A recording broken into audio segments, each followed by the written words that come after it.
I'm from Fall River, Massachusetts. Since I was about 15 is when I started really getting into movies. Critics like Chris Stuckman, one of our heroes among the movie crew, people can watch a movie and get so much out of it. Seems like it's begging for Oscar nominations is Beau is Afraid. It's not a movie, it's cinema.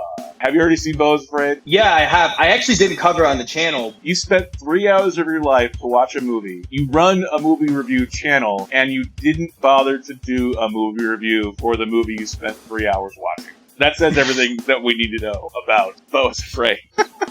I'm from Fall River, Massachusetts, and I'm moving up to Leominster, Massachusetts, which is all the way across Massachusetts. And I've been wanting to be a movie critic for since I was about 15 is when I started really getting into movies. I remember watching movie reviews on YouTube of various critics like Chris Stuckman, who is obviously one of our heroes among the movie crew. I was just very inspired for how people can watch a movie and get so much out of it. And being able to watch various different movies and opening my eyes to it, I've just explored every different angle when it comes to movie reviews. In 2020, I decided to start a YouTube channel because all my friends said that I talk too much about movies and that I could probably do something pretty good on YouTube. So I tried it and I officially was monetized in March. I didn't really do a whole big post about it. I said I got 1,000 subscribers and all that, but you still have to get 4,000 hours of watch time. I know YouTube just changed the eligibility requirements lower, so that's pretty cool. I'm still working, and being as young as I am, I do have a little bit of advantage, but there's still a lot of ways to go, and I'm very excited for the future. Not quite ready to quit the day job as of yet, to go full-time YouTuber is what you're saying. Yeah, I would love to, but I still got to figure out, how I even want my studio to look. Deep down, I'm a perfectionist, like James Cameron and all these other amazing directors. Just trying to figure out where I can land myself in this industry because it is very competitive, and I've made a lot of great friends along the way, and I'm continuing to learn. And the most important thing for me is to have fun. I think I sort of lost that as I started going along and going to these early critic screenings, and I felt more professional. And I kind of lost the fun of it. Became more stressful. But now I took a little bit of I wouldn't say break, but just doing less videos. But now I'm going back to my regular schedule and just kind of update everybody on what's going on. What was the first movie that grabbed you? What was your entry drug? What was your gateway drug into the world of movies? I've always loved movies, as we all do. And I think, like, looking back, I didn't have cable as a kid. So I repeatedly watched movies on my VHS or DVD player at the time. I do know what VHSs are. I'm not that young, but yeah, so I never really watched TV as much. So I've always been a movie person. But to answer your question, I think it was Evil Dead 2, and I wrote my first ever review on it that is very amateur, very sophomore level type of movie review. But I was so proud of it. And I think looking at this movie from such a deep angle with being such a low budgeted movie and being so creative by Sam Raimi,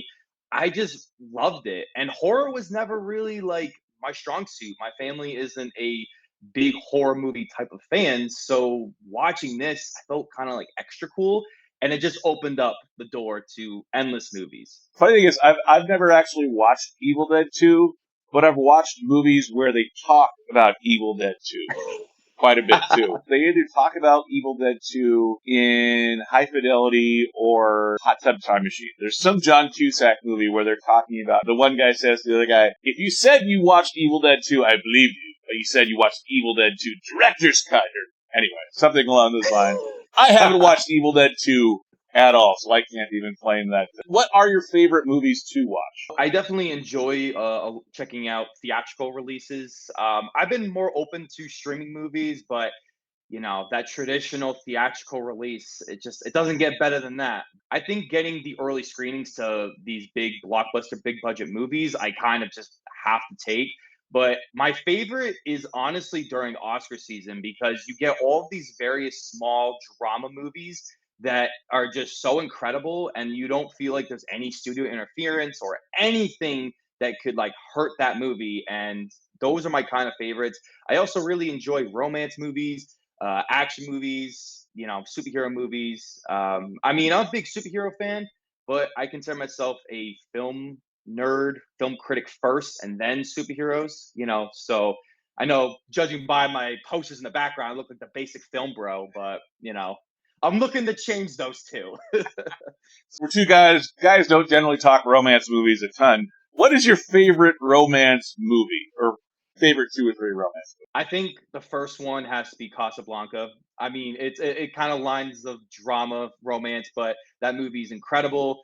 I also really enjoy When Harry Met Sally. That's a classic. The newest movie, Past Lives, that just came out recently, was excellent. It's definitely one of my favorites right now. I have not seen Past Lives yet, but that was on my list of movies to watch for June. So I definitely need to get out into the theater and watch Past Lives, because that actually does look surprisingly good. Like, Korean cinema the last couple of years, especially with Parasite, has really taken off the last couple of years. Train to Busan. There's actually, again, an American remake that probably might come out this year. It was dated, but then it was undated.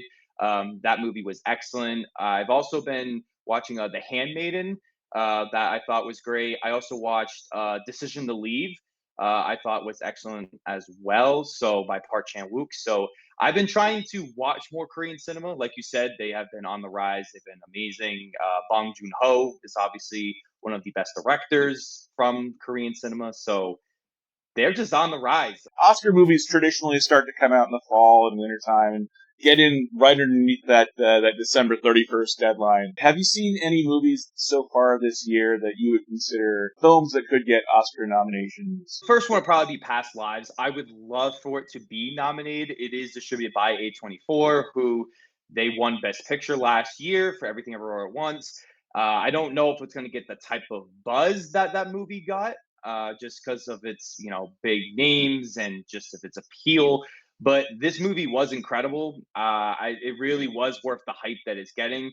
And I think the other one could be Across the Spider Verse. I know that's a fan favorite right now. It's probably everyone's favorite movie at this point in the year. Probably a best animated feature film. There's a lot of really good movies, but I don't know about Oscars yet. You're right about Spider-Man. The first one won the Academy Award for Best Animated Film, so anytime there's that track record of already winning an Oscar in the film series, it automatically means the sequels down the line have to at least be considered. The only one that I've seen so far this year that seems like it's begging for Oscar nominations is Beau is Afraid. And that film just, oh, talk about a guy that's desperate for cinema. It's not a movie, it's cinema.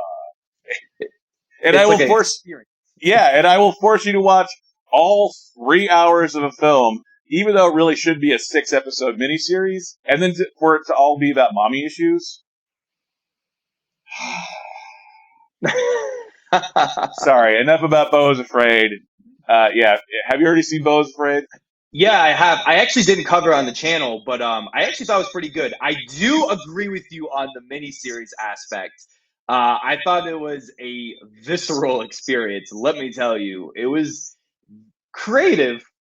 It was pretentious, but some parts of it actually worked. But definitely Ari Aster's weakest film by far. That should be telling. You spent 3 hours of your life to watch a movie.